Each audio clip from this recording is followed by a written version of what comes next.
All right. Hi, everyone. Welcome to exercise session number 5. So, as promised last time, I will correct the bug we had on the previous exercise sheet. So I've uploaded it, I think, almost on the same day, what needs to be done there. So, perhaps we look at the clean version. So let's recall what was needed to be shown.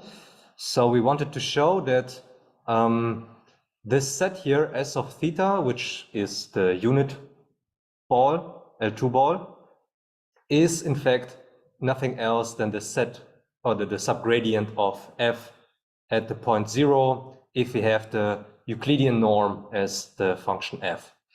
So showing that every z in this case is a subgradient. This was no problem with the Cauchy-Schwarz inequality. And then last time we had the problem, or at least I had the problem, that there was a bug in the solution. But now I fixed it. So again, recalling what a subgradient is, this is a d-dimensional vector such that this inequality here holds, which is representing this first order characterization of convexity, where we simply replace the gradient with this vector z, which is then the subgradient. And if this holds for all theta star, where we have this linear function in theta star on the right hand side, f of theta star, not star, prime on the left hand side, then this is subgradient. And in fact, for the case that this is indeed only the possible way to have a subgradient, that the z is of length, Euclidean length 1, at most 1, it's quite simple. So let's assume that z, we have now a z which is having a Euclidean length greater, strictly greater 1. This is important, strictly greater than 1. Then let's simply pick for theta prime, z itself, and see what's happening. So this is the right-hand set of the subgradient, f of theta, plus this inner product with theta prime and theta. We are looking at the subgradient at 0. So theta is 0 in both cases, so these are vanishing. Euclidean length is 0. So all remains is inner product of z with theta prime. We are having this choice. We're having this as the choice for theta prime. So we have z transpose z, inner product of a vector which itself is equal to its squared Euclidean norm. And because the squared Euclidean norm, we have here the squared Euclidean norm, and the Euclidean norm is strictly greater than 1. If we look at this squared Euclidean norm, this is strictly greater than looking at the Euclidean norm itself. So this is where the strictly greater 1 comes into play. That we get this strict inequality here. And well, now doing the transformation back, more or less, that theta prime is z. We have here the Euclidean length of theta prime, which is f of theta. So we have, no, this cannot hold. We have it in the wrong direction.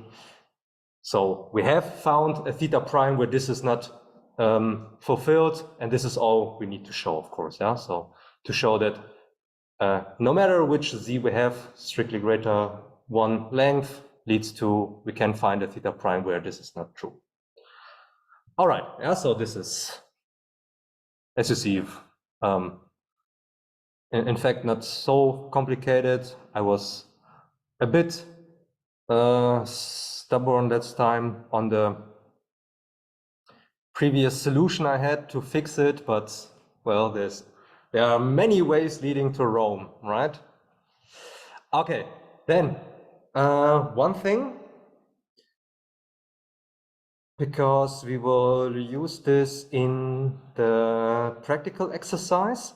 So what we have shown here, in particular on this exercise sheet already, is that the subgradients of the L1 norm, yeah, so if f theta is the L1 norm of the vector theta, then we can show that the subgradients are all these where the maximum absolute component is at most 1 and z transpose theta is equal to the L1 norm of theta.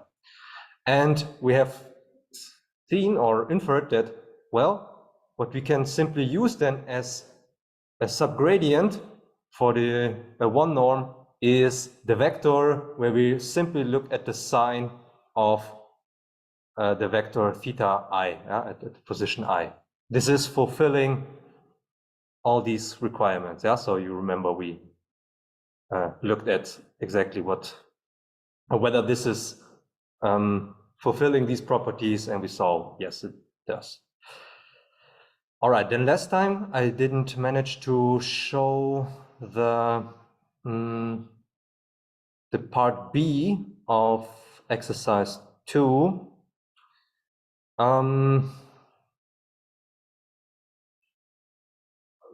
I think now we have the time, although we have to then again perhaps to look at the KKT conditions. So a short recap. I mean, we have it also on video. Yeah, so short recap on the Karush-Kuhn-Tucker conditions. They're looking at a constraint optimization problem where we have some objective function which we want to minimize as usual, and we have some constraints which are given by some functions. Yeah, the one is an inequality constraint, the other is an equality constraint. And well, you can always rephrase the functions such that you have here a 0 at the right-hand side, respectively. And what you do then is specify the Lagrangian function, which is nothing else than a sum of objective function plus some Lagrangian multipliers. Yeah, so you typically use lambdas for the inequality, mu's for the equality constraint functions. And if you can show that you can find a triple, or depending on how many constraint and inequality and equality constraint functions you have, yeah, perhaps you have then more than just one lambda star mu star pair, perhaps you have more than that. But if you can find then such tuples, yeah, let's call it tuples, theta star, lambda star, mu star, such that the gradient with respect to theta is 0 if you plug in this tuple. The Lagrangian multipliers are all non-negative. The inequality constraint function is equal 0 if you multiply it with the Lagrangian multiplier and plug in this theta prime star vector. And well, of course, all the constraints are fulfilled now, inequality and constraint. And then this is also what we ignored. You kind of have a couple of specific positive semi-definite constraints, which are quite similar to what you know from the unconstrained optimization, but still a bit different. Yeah? You have to check them for the Hessian matrix of the Lagrangian function with respect to the theta. And this should be theta prime, theta star. And but we'll leave this out. Yeah? So for all functions we will look at, this is in fact fulfilled because our functions are essentially convex we are looking at. So the function we are looking here is the Euclidean projection, which is a strictly convex function. So these specific positive definite constraints are definitely fulfilled in this case. All right, so we managed to have an analytical proof that the Euclidean projection onto the Euclidean ball with some specific radius is, yes, the same as we had in the lecture where we had this algebraic proof. And now we want to look at the Euclidean projection onto this affine space specified by this full rank matrix. Yeah, A is an m times d matrix, m is greater d. B is a m-dimensional vector, and we look at all thetas where we get to B if we multiply theta from the left with A. I want to show that the projection onto this affine space is of some theta is given by theta subtracted by this beautiful term here. And you see where the full rank matrix is coming into play, essentially to making sure that this inverse here is well defined. Yeah, so A times A transpose inverse is well defined if you have here full rank matrix A. All right, let's look at what we need. So we need an objective function. Objective function is, as before, the projection of the theta, which we want to minimize over our constraint or a solution space, theta. And now we have to think of, well, how can we express this solution space via an inequality or equality function? And well, this is of course straightforward to do, or almost. So we don't have an inequality or a real inequality constraint, so we can set the inequality constraint function simply to the zero function, which is then always fulfilled regarding the form we had before. Here this needs to be fulfilled, but if the inequality function is the zero function, this here is always fulfilled. So we only have to care about the equality constraints. And you heard the plural. So we have here, in fact, m many constraints. So we have m many of constraint function where we plug in a theta prime, multiply. So the 2 is, so you can also leave out the 2. You will see later on why I introduce here the 2, just for convenience. What you do is you multiply theta prime with A, subtract the B, and then project it onto the I component. This is what you do. And you do this for each of the m possible components. So this result here is an m-dimensional vector. So you can look here at m many components. And accordingly, what we get are m many Lagrangian multipliers of mu type. Because we have m many equality constraint functions, so we have here m many Lagrangian multipliers, mu's. And what we get then for the Lagrangian function is the following. So we have the objective function plus Lagrangian multiplier lambda times the inequality constraint function, which is a 0. This is not interesting. This will vanish due to this. And well, we have m many equality constraints. We sum them all up, and each with the corresponding Lagrangian mu multiplier. We plug in the definition of our objective function. We plug in we plug in the definition of our HI, of our equality constraint function, and more or less then do the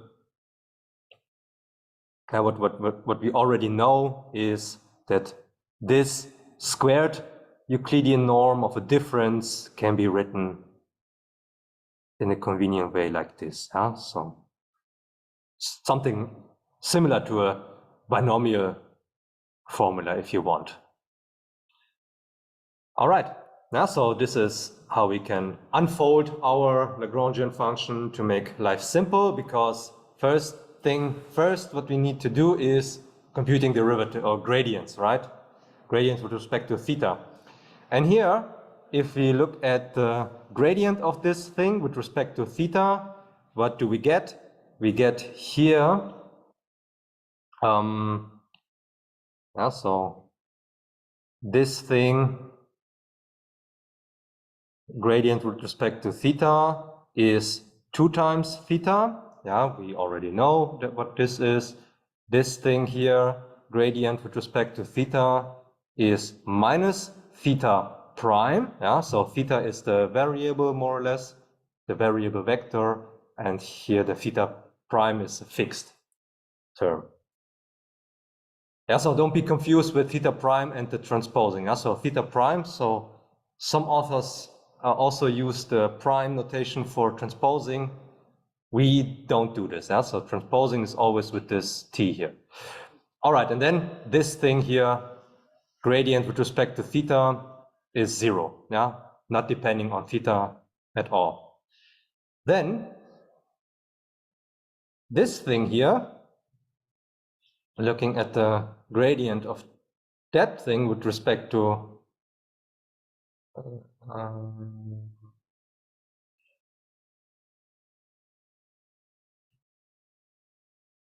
wait, I confused myself now. I see.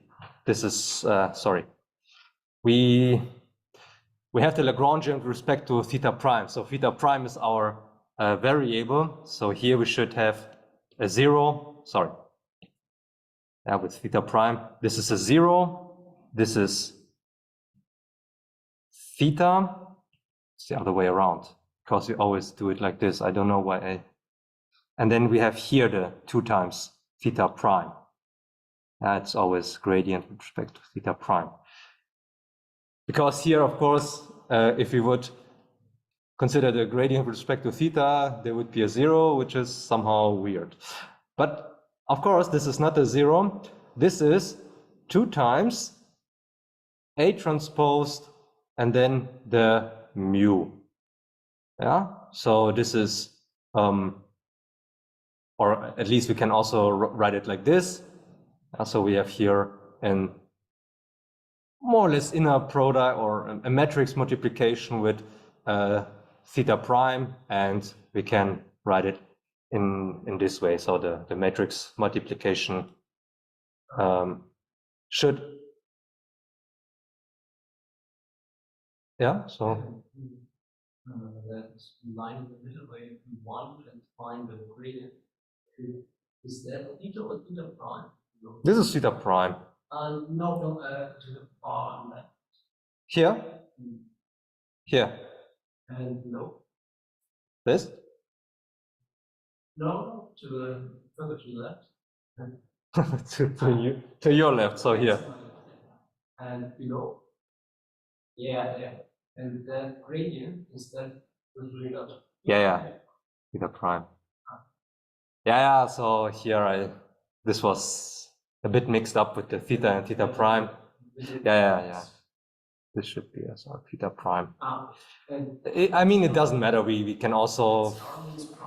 And your theta prime is like, so the loss is a function of theta prime. Now theta star is that theta star and theta prime. So we plug in for the theta prime, the theta star. This is how you need to read it. Yeah.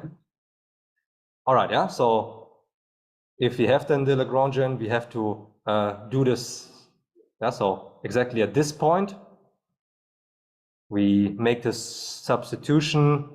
Theta prime is theta star. This is the substitution we do here. And of course, lambda. Okay, lambda is not interesting, but mu is replaced by mu star. This is what we do here. Plug this in, collect everything. Here you see why the 2 was multiplied for the equality constraints, because we now can multiply everything here with the 2 and solve with respect to theta star. And what we end up with is theta star is of the form theta minus A transpose mu star. Okay, good. Then let's have a look at the fourth condition, which is telling us that all the equality constraints need to be fulfilled, of course. Yeah? So if we plug in our theta star, our candidate for the local minima, in case of a strongly convex function, which is in a global minima. All right, so recalling our equality constraint functions, yeah, they are all given here. So this and this is what we have here for every for every I. And well, we can again multiply on both sides with the 2, so it doesn't bother us anymore. And we have that we can write it also in the convenient way, A times theta star being equal to B. All right.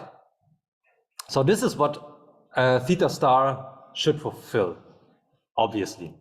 Now we combine this with what we have here. Now that theta star is of this form. This is what we have here. And then if we multiply it on both sides with this matrix A, which we can do, the equality stays true. And then we have, of course, to multiply from the left the two vectors we have here, theta and A transpose mu star, also from the left with the A. But as we know, or at least this is what we need to ensure, is that this thing here must be B. This is what needs to hold for B. And then what we could do is we could simply solve the equality here with respect to mu star.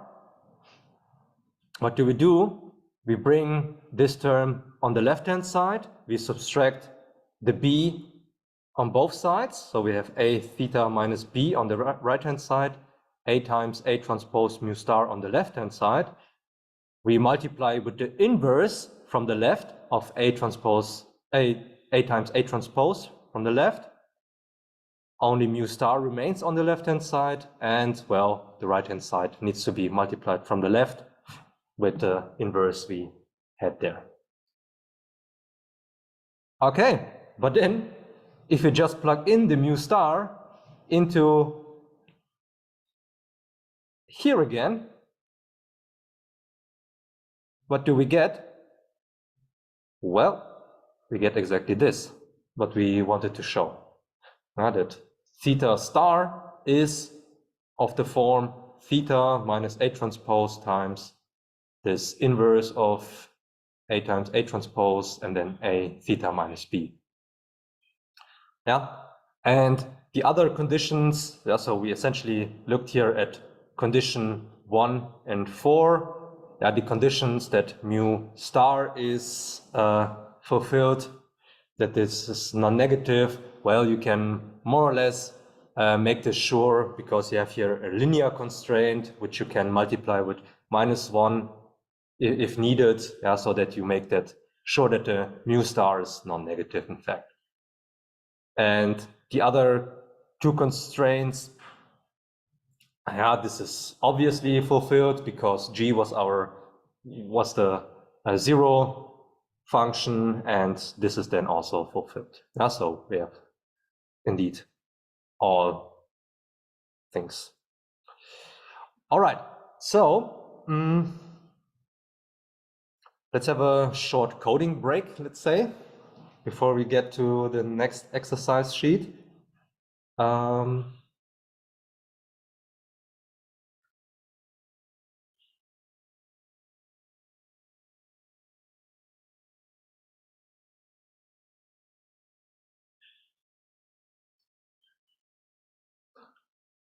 Okay, so what we didn't manage to do last time was to look at this least square estimation problem where we introduce a regularization term. And two very common regularization terms are given by adding the Euclidean length of the parameter theta, or squared Euclidean length, or adding, here are absolute values missing, again, not the first time that I forget the absolute values, or we add here the absolute values of the theta vector, which is the one norm. Yeah? We add the one norm to the objective function, more or less. And why is this interesting, especially the L1 norm regularization? Because this is making sure that the theta has a tendency to be sparse. Yeah? So you're penalizing here values which are greater 0 or essentially, or non-negative, or non-zero rather. And this is quite interesting, especially in high-dimensional problems where you have a very large feature vector. Your x's are high-dimensional, and you want that the theta is as sparse as possible. Exactly. And of course, you can, so there are many other regularization terms available. You can also have a combination of the Euclidean norm and also the L1 norm, elastic net is it then called, but not so important right now. What is important is, of course, if we add the L2 norm regularization, this whole thing, the F2, stays differentiable, still a very smooth function, but the F1 is not differentiable because we have here the L1 norm, yeah? So we have here a subgradient involved.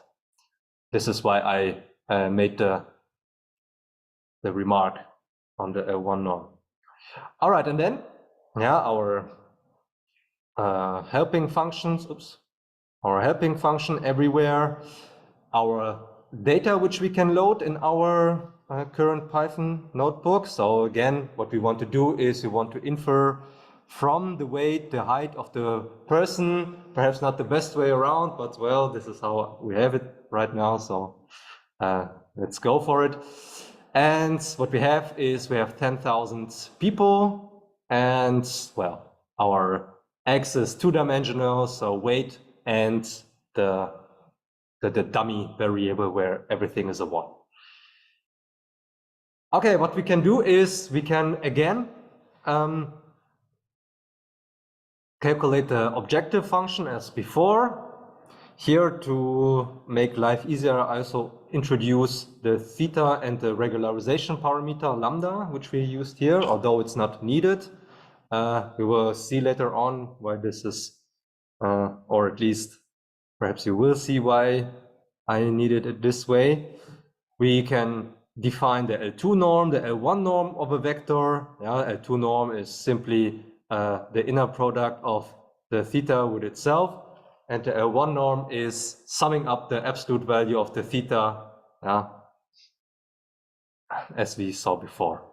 Then this L2 norm regularization is, well, calculating the f function, the objective function as we had before, and then adding the regularizer times the regularizing function, which is the L2 norm in the Tikhonov case, and in the Lasso case, with the L norm penalty, we have, of course, here the L1 norm. All right, then we can compute the smoothness constant, which was specified in the text, the beta for F2. It's quite similar to what we had before, only we have to add here, when we compute the eigenvalues, 2 times the regularizer, the lambda, with the identity matrix, with the right dimensionality, which is D in this case. Also, the Lipschitz constant can be computed or adapted. We have to add here the regularizer times the B. And then for the subgradient descent, we specify a new function. So for gradient descent, we already had the compute gradient. which we can also use then for the F2. Well, what we only have to adapt is the gradient. Gradient is a bit different to the f function we had before, because now we have at the end also this the squared Euclidean norm of the theta. So when we look at the gradient with respect to theta, we get here 2 times lambda times the theta, which I add here. For the subgradient of f1, f1 again, it's not differentiable because we have the L1 norm involved. We saw, and this is why I wanted to emphasize it, we get here a subgradient, or we know that a subgradient is always given by z, where we set simply every component to the sign of the theta at that position.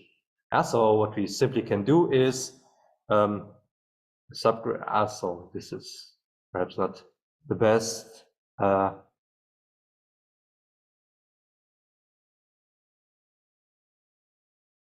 Something like this. Subgradient. And then this is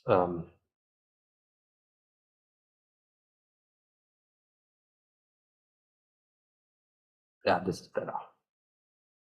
So this thing we have here is definitely an element of the subgradient of f at point theta. Simply because this is definitely the gradient of the first part of the first part is differentiable. The second part, the L1 norm, is not differentiable, so we have to pick there a subgradient. We pick this subgradient. Make life easier. And we add this here to when we compute the subgradient of f1, simply transforming every entry of the theta we get here into its sign and multiplying with the regularization term, the lambda. Okay, then subgradient is a function which we can define as before. So we have a difference between the implementation we had before, namely that we have now also the objective, the subgradient, and the regularizer as additional parameters here. This is different to what we had before. And here essentially you see why I introduced the theta and regularizer, because this will be given as additional parameters to the objective. And well, if you see it then be above, it might be that we also simply use the f function as the objective, or at least I wanted to use it this way. And then, well, a gradient might be a subgradient, might be also a gradient, depends on the function subgrad which we can give here to the function. So we can give it a gradient, we can also give it a subgradient. If we give it a subgradient, it is the subgradient descent we are doing here. All right, and then we can check what's going on if we use constant step sizes for the function f2, where we have this Euclidean norm penalization. Well, a lot is going on in the first iteration. After the 10th iteration, more or less nothing is, or almost nothing is happening anymore. We can also look at what is going on for f1 with the L1 penalization. Essentially the same. So after a couple of iterations, 10 more or less, not much is happening. But you see, if you compare the objective values which we have here, that there's a difference. So here it is much higher than here. Here we have 24. And we can also compare it with what happens if we have no regularization at all. So if we forget about these norm terms and simply look at the function f as we did on the previous Python notebook. And so again, after 10 iterations, not much is going on. And what we can do is then compare the final thetas after we reach the maximum iteration number which we specified. What would be the final thetas we get? So the first one is if we have this L2 norm penalization. The second one is if we have the L1 norm penalization, and the third one is if we don't do regularization at all. And you see, these two are quite similar. The first one is a bit different, yeah? So the first one, where we have L2 norm regularization, we are having a tendency to stay inside a specific ball of a specific radius. And we can also compare the solutions. I mean, this is a quite simple example where we want to predict more or less the height. What was the height through the weight, or other way around? I already forgot it. So we can plot the data points. So on the x-axis we have the standardized heights or weights. I don't know which one. And y is then correspondingly the other feature which we want to predict. I guess it's height. And what we can do now is we can look at the regression lines, which we fit through these thetas we have. So we can simply look at the lines for the corresponding thetas we have found. And then what you see here is the red and the orange one. If we have one penalization and no penalization at all, well, we already saw it from their values that they are quite similar, and F2 is different in the sense that it's having a tendency to make them shrinking. The coefficients are shrinking. We can also do the same with all the consideration with Lipschitz continuity, but this is only for the case or F2, because F1 is a bit difficult. Also for the choice, or looking at step sizes for the choice, for the case that we have a gamma well condition function, which is also the case only for F2.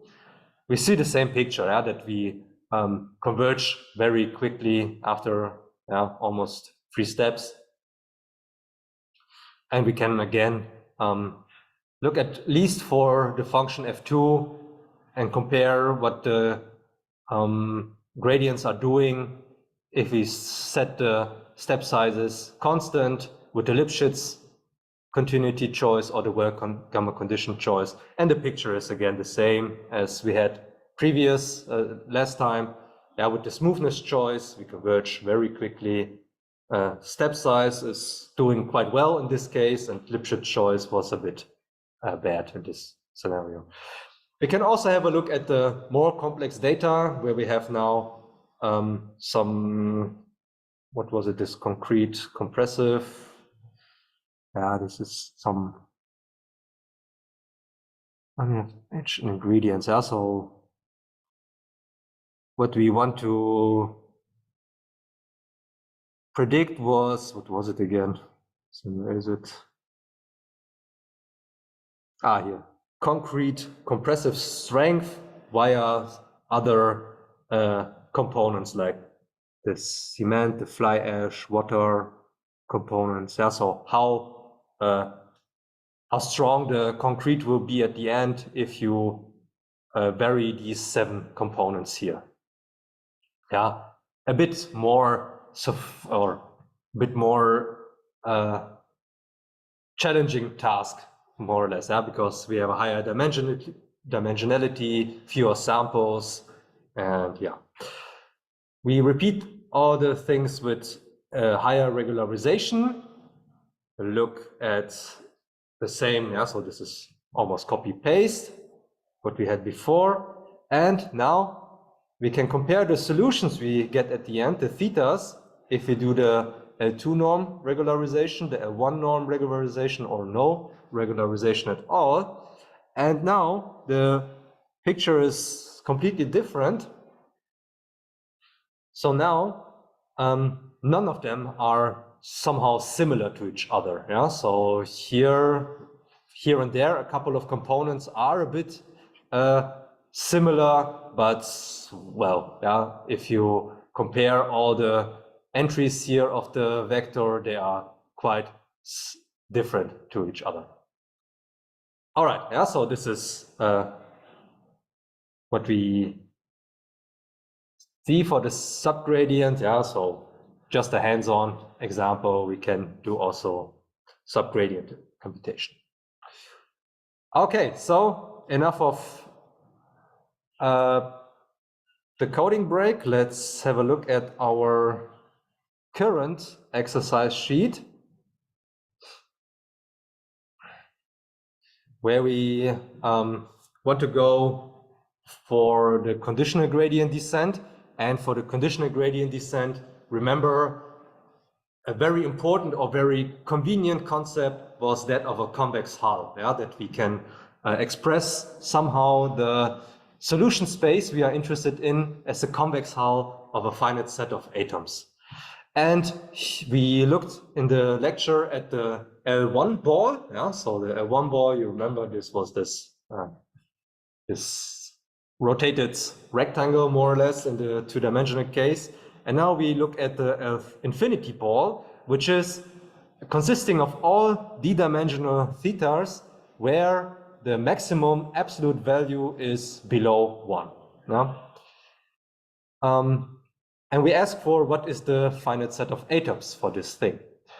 And well, we can picture this thing in the two-dimensional case. We could also do this in the one-dimensional case. In the one-dimensional case, it's simply the line from 1 till -1. This would be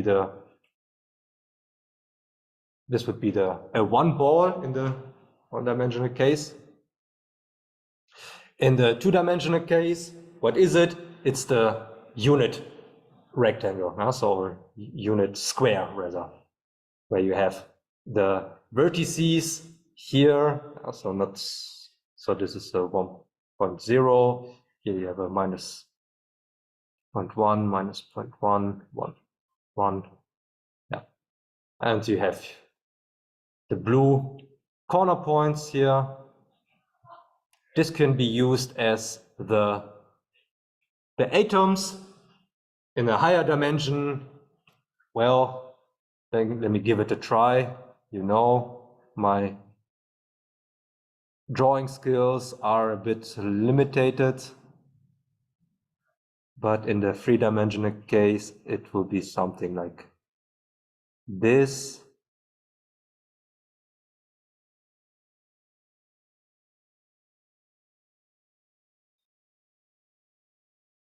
Yeah, this will be the unit ball in the three-dimensional case, where, for instance, this would be -1. It depends on, so x would be +1,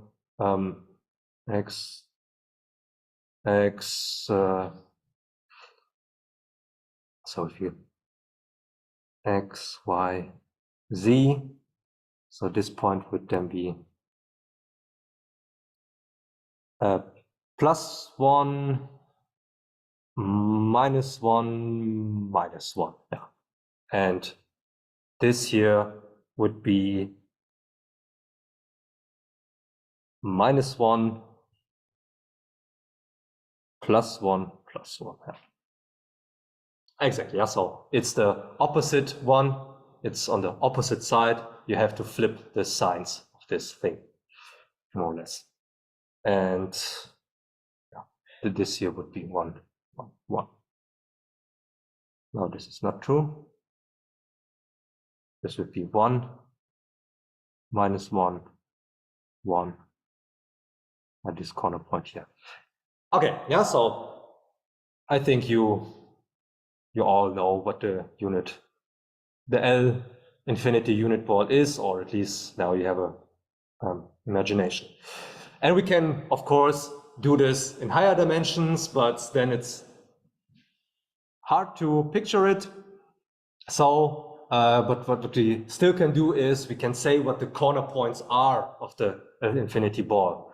And what are the corner points? Well, and how many do we have? We have 2 to the power of d corner points.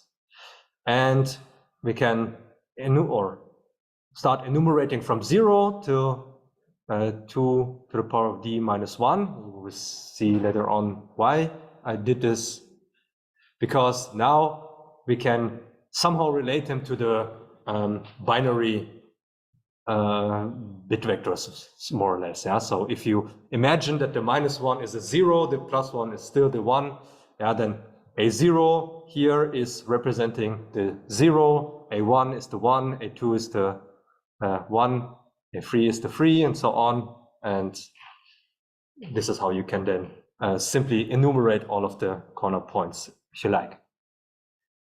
All right. And well, why is it a set of atoms? Because every point we can pick here, yeah, take your pick. Okay, 0 is interesting. You can take this here, and you can convexly combine this, obviously, by the corner points. Yeah, so you find a connecting line between them somehow in the 2-dimensional case, and as well in the 3-dimensional case, and also in the higher dimensional cases. It's quite straightforward to convexly combine such a point. But the interesting question is now, what are the extreme points? And well, the corner points are the extreme points, of course. Yeah? So you cannot get rid of the corner points, because once you remove a corner point, yeah, you don't have the possibility to convexly combine everything inside this rectangle here.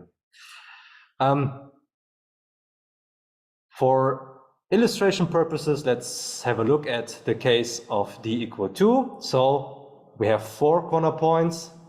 The one we have here in cyan. That's what we have here above.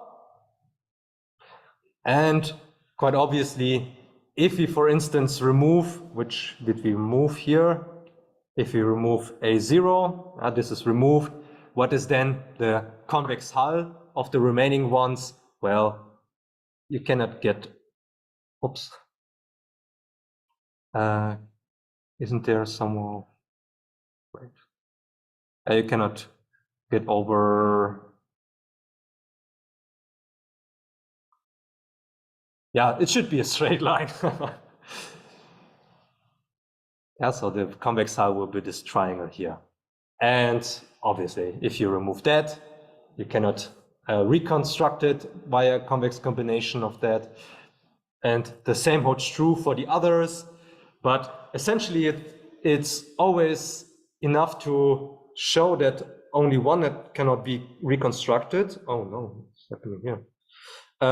Because we can always rotate the whole thing. Yeah, we can somehow rename these vectors if we want. Yeah, we can give them other rotation numbers. Okay, I was playing around too much with the pen here. Okay, it's still working. Okay, I have to fix it later on. And also, just to have an illustration, we can also make this a bit more formally if you want. Yeah, so if you remove, for instance, -1, -1, we cannot find a convex combination of the other ones, meaning that we have lambda 2, 1, 2, 3, which are summing up to 1, such that a0 can be represented as the convex combination of them. Yeah, you can play around with this. Here are the equivalence relations missing. So a0 can be expressed obviously as -a3. Yeah, so a3 is the all 1 vector, a0 is the all -1 vector. So multiplying one of them with -1, you get the other one. And the same for a1 and a2. Yeah, there's also the same relationship, multiplying a2 with a -1 or a1 with a -1, doesn't matter, you get a2 or vice versa. So we can regroup them. Lambda 2 times A1 or A2 is This? Is that lambda 2 times A2, A1? A1, because as I said, A1 is the same as minus A2. Yeah, multiply A1 with minus 1, you get A2.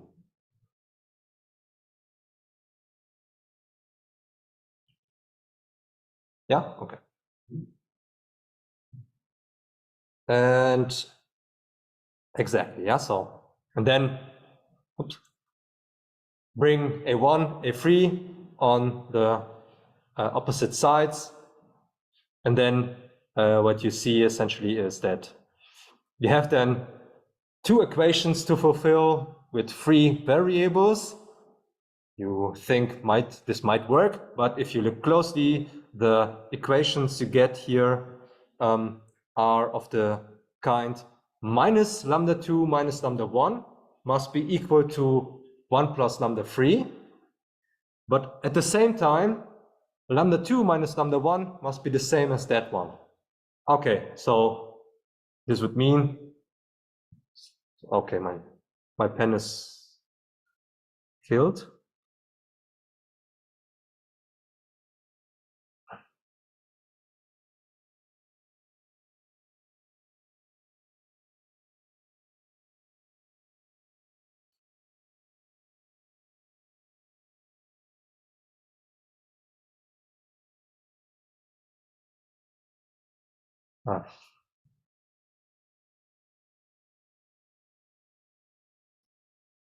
Okay, let's see. Yeah, almost.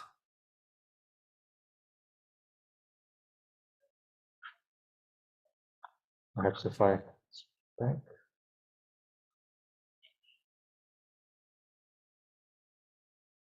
Yeah, almost better. What you get then is this needs to be the same as this, but this is equivalent to lambda must be equal lambda 2. And from that, you will see, okay, if lambda 1 is equal lambda 2, you have here on the left-hand side zeros. To make this true, lambda 3 needs to be equal 1, and well, this is not allowed.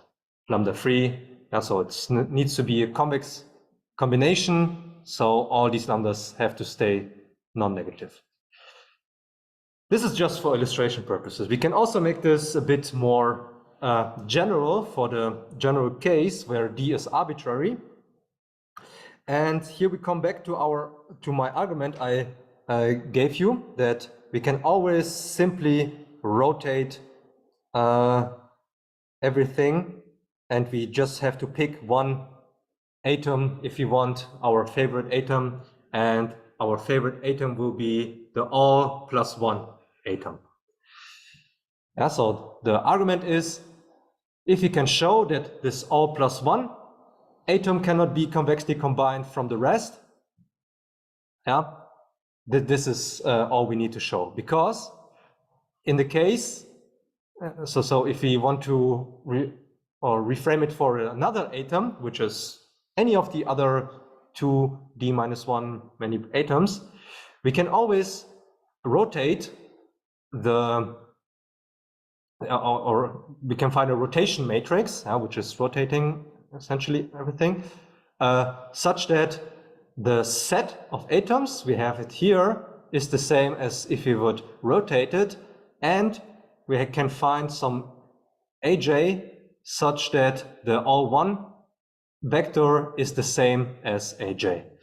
To give you an example, let's say we are in the case d equal 2. Yeah, so remember we have here plus 1 plus 1. Here we have minus 1 plus 1 plus 1 minus 1, and here minus 1 minus 1. All right, and let's say we want to, yeah, so pick your aj. So let's say It's really difficult now with the pen. Let's say our AJ is, for instance, that one. Yeah, so we have here now plus 1, minus 1. And how can we rotate it such that, so what is the rotation matrix? We need to make sure that the all plus 1 matrix, that the resulting one is equal to AJ. Well, we keep the x coordinate as it is because it needs to be positive, and we flip the other. Yeah, and then you will see quite obviously that rotation of A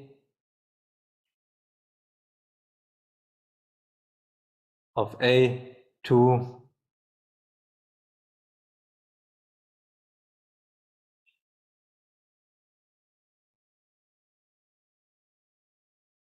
that's really annoying, I must admit. A to D minus 1, yeah, in this case, the all1 vector would be AJ. And you can always find, so that this is not a coincidence. If you want the all minus 1 vectors, simply do the rotation with on the diagonals everything minus 1. If you want the upper left corner here, flip the 1 into minus 1. And you can do this also in the higher dimensions. And of course, this is possible, but now also one note is striking. The technique is against us today. The one note is hanging.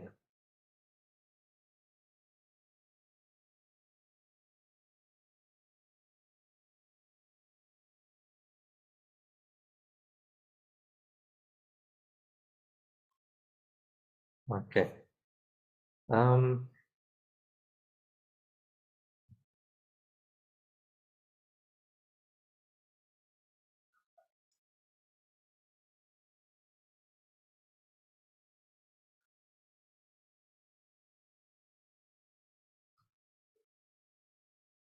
Okay, still recording. All right. So now one note is back. So we can always rotate them now such that we can express AJ by the matrix multiplication with the all1 vectors in this case. So if we could, convexly combine the all1 vector with the rest, with everything from A0 till everything except the all1 vector, with some convex weights. We have here 2 to the power of D minus 1 many, because we start here from 0. All are between 0 and 1, summing up to 1, if we sum them up. And we can express then the all1 vector, this is that one, as the convex combination of the rest. If this would be true, so if equation 1 is true, then what we could also do is we can multiply on both sides with the rotation matrix here we have. If we multiply on both sides with the rotation matrix, then the left-hand side is due to this.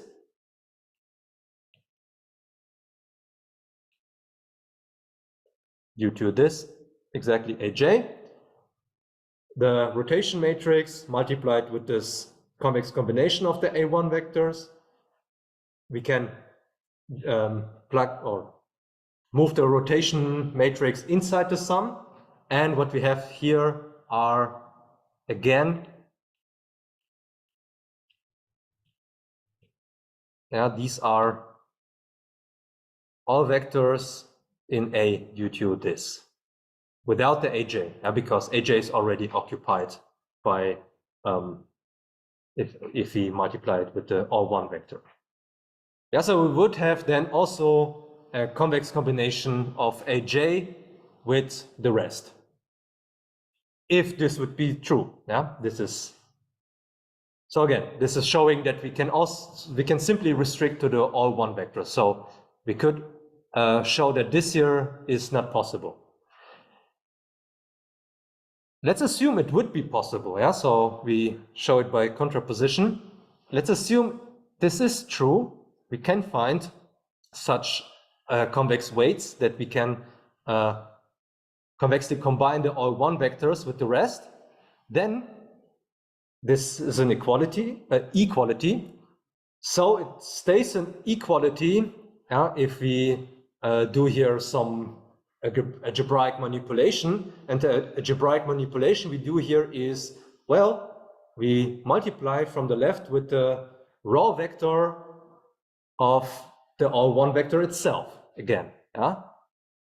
We can do this on, so we need to do this on both sides. Here I already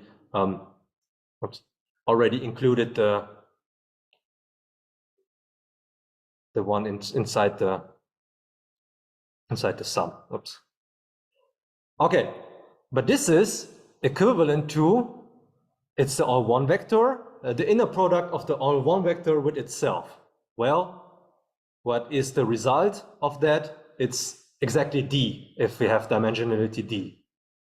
Okay, but here, this thing here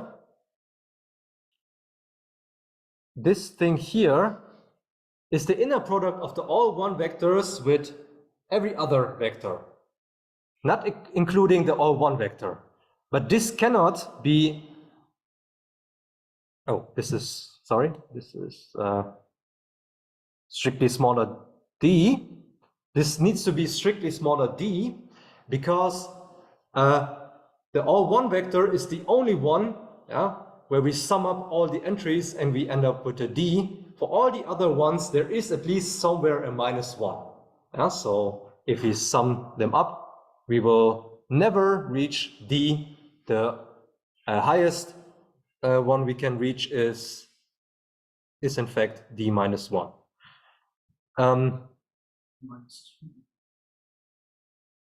No, we can reach d -1 in fact. So when we have everything 1.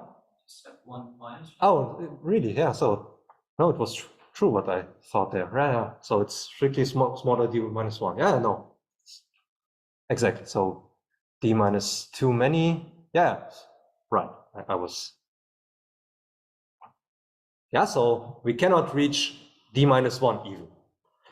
Okay, but then this means that here we have everywhere something smaller d -1.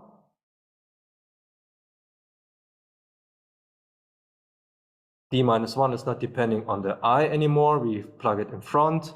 We have here that this is a convex weight combination or sum of a convex weights, which is summing up to 1. This is d -1. This is strictly smaller than d, but it would need to be exactly this. So it's not the same. So our assumption, which we started with, needs to be false. Yeah, so they cannot convexly combine. All right. Yeah, so this is the general case. A bit more algebraic. All right, and then what we want to do is always in the conditional gradient descent, we are interested in linear optimization problem of this kind, where we at the end, so we have here the z, which is nothing else than a substitute for the gradient at some current position. But we are in fact interested in minimizing this linear optimization problem for specific sets. And now the specific set we are looking at is the unit infinity ball. And well, how can we search for the minimizer? Well, we know from the lecture there's always an atomic minimizer. So the minimum is always attained at the at some atom. So we can restrict here the minimization over theta to all the atoms A we have, yeah, to the corner points of the unit rectangle. Let's write down what the inner product is. This is a sum, yeah, of Zi times Ai. And what you see here, if you minimize here over A, it's essentially enough to minimize every summand separately or independently of each other. Yeah. So this is if you write it out, what you have here is Z1, A1, and so on, Z2, and you want to minimize the entire thing. It's obviously enough if you make it for every component as small as possible. Yeah. So if you choose each each component of A separately as such that it is minimized. So we can also write it like this. Yeah. So we minimize here for the components of the atoms, which can either be -1 or +1, and do this for each of them. Okay, and this is now quite simple to do because we only have to check which sign the Z component has at a specific coordinate. If it's greater 0, what should we do? We should make the A component, the corresponding A component, as small as possible. The smallest possible value is -1. And this is nothing else than minus the sign of Zi. Other case, if the Zi component is negative, what should we do? We should make the Ai as large as possible, because then negative times something positive is negative. This is then as small as possible. The largest value we can get is the +1, which is again corresponding to minus the sign of the Z component at I. Lastly, there's a last case. If the Zi component is 0, well, doesn't matter how we choose the Ai, so we can also again simply use minus sign of A, which is strictly speaking not well defined, because we have defined the sign function if we have a 0 here as 0, but there are also ways where you simply set the sign then to +1 or -1. Yeah, let's assume we did this here to make life easier. So what we can show at the end is one minimizer over the unit of infinity ball is simply given by looking at the negative sign of the Zi component in every case. And you can also show that this is the unique minimizer if at least the entries are not 0, because if you have 0 entries, yeah, there's an arbitrary possibility to choose the theta as you want, but if there are non-0 entries, this is the unique minimizer effect. Okay, and finally, last question: what needs to be adapted if you don't look at the unit ball, but arbitrary L infinity ball of radius b, yeah, so that we don't have here in our picture, in a two-dimensional picture, -1 and 1, but rather -b and b. Well, the extreme points, yeah, are still the corner points. And how do we get the corner points? Well, we multiply everything with the b, with the radius here. And yeah, the proofs are more or less the same, or the arguments we had more or less are the same. Just add the b there and everything is the same. And also for the minimization problem we have here, this inner product minimization problem here, we have here, instead of the choice of -1 and +1, we have -b and b. And well, the case distinction is the same.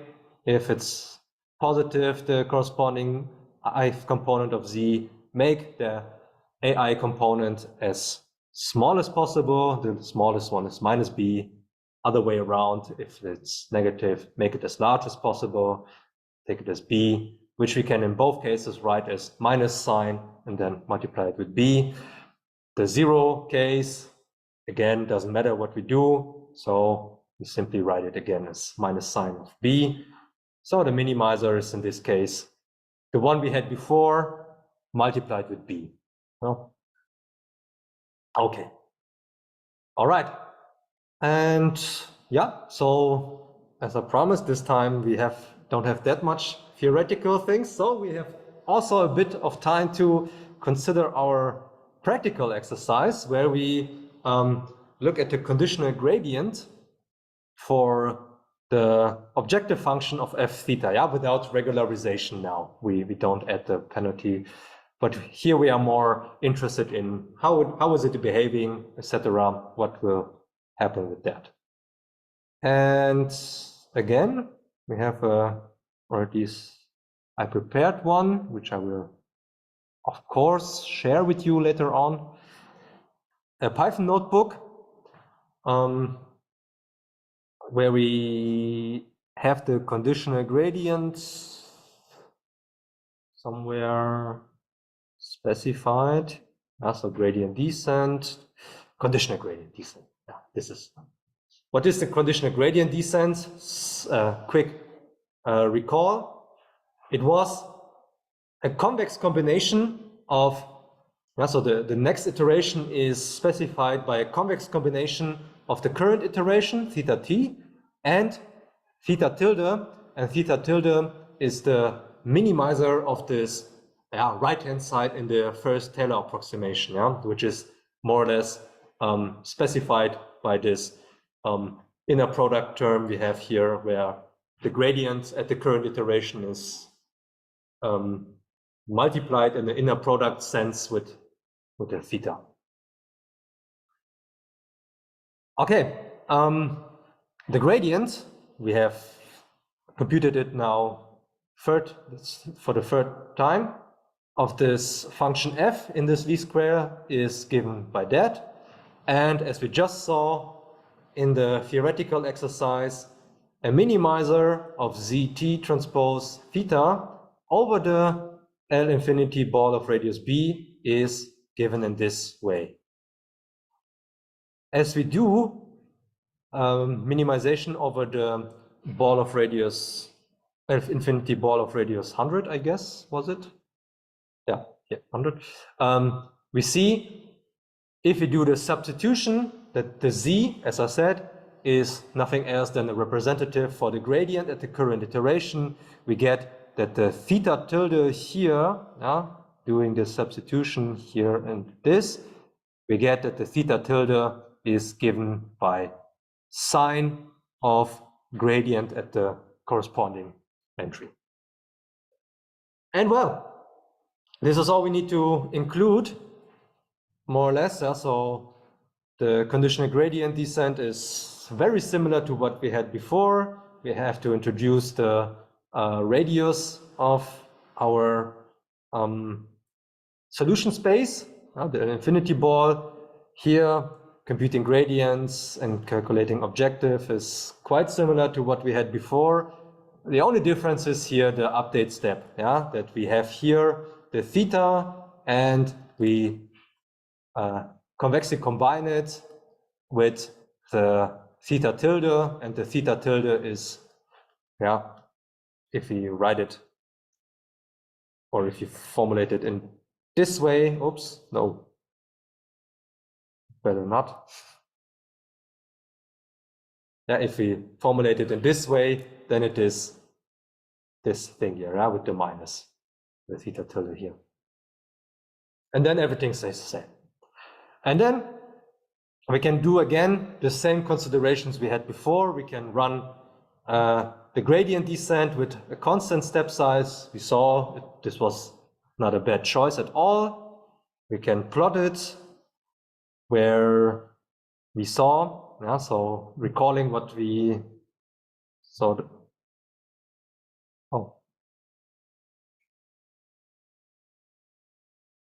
It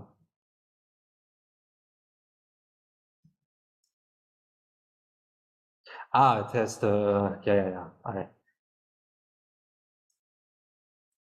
just loaded the other data which is coming later. This is why.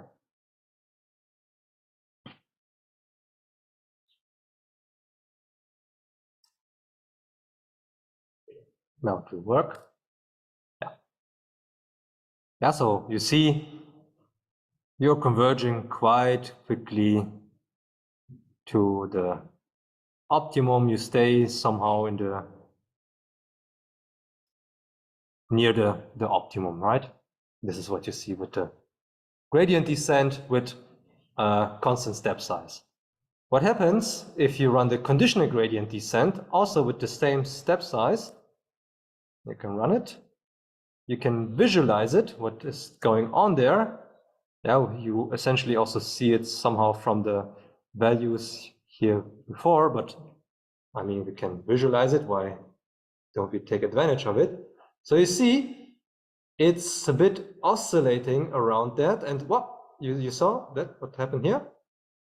It's jumping away from that. But then it will correct over the time.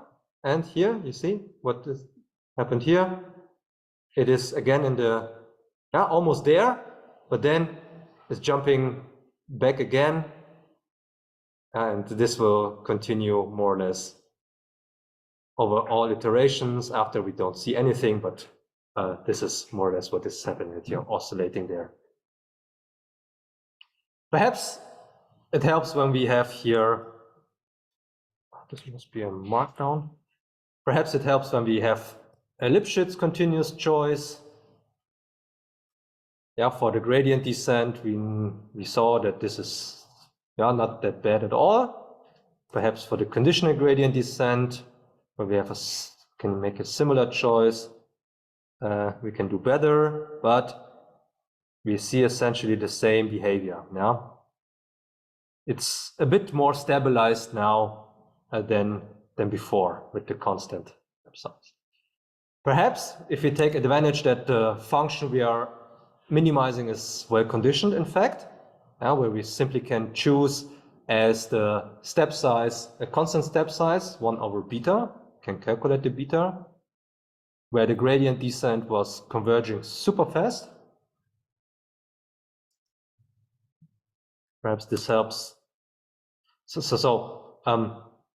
For the conditional gradient descent, we had for the, so we did not look at the well-conditioned case, but we looked at the better smooth case. And you remember there was this gamma function, which was somehow specified via some h parameter, and then as a minimum of this h divided by t and 1. And this is what I used here. And for h, I already used a very optimistic value, let's say. So the h must be, in fact, from a theoretical perspective, at least as large as the difference between the objective value at your starting position and the final position. But this is perhaps underestimation of that. So did I run it? Okay. And then we can see what's going on then. And, we overshoot again quite hard. But then we are more or less stabilizing then around the minimum. So you're jumping from time to time away from the minimum, but then here at the later iteration, you are stabilizing. This is what we also can see in the plots somehow. So the dashed lines are the conditional gradient descent, the solid lines are the gradient descent, and you see the constant step size. You have this oscillating behavior of the objective function, and Lipschitz choice and the one on the smoothness are way better. So especially the green one is jumping from time to time, again, up, but its magnitude more or less is below the one for the Lipschitz choice. We can also do the same things for this concrete data set, where we have this more complex data in a sense, and we get a similar plot. So constant step size is a very bad idea here. So this is typical for the conditional gradient descent. If you run it with a constant step size, you get in trouble, which is not the case for gradient descent in general. As you see, constant step size and gradient descent is, well, doing quite well. If you have the Lipschitz choice, it's a bit better. And the smoothness choice, it starts a bit high, but then over the iteration, it will more or less also be lower than the Lipschitz choice. Here we ended at 50, but if we would run it further, we will see it will at the end overhaul Lipschitz choice. All right, so we have also now an implementation of the conditional gradient descent, also saw it on real life data in a machine learning application, if you want to call it like this. So simplified, but still enough for illustration purposes, I would say.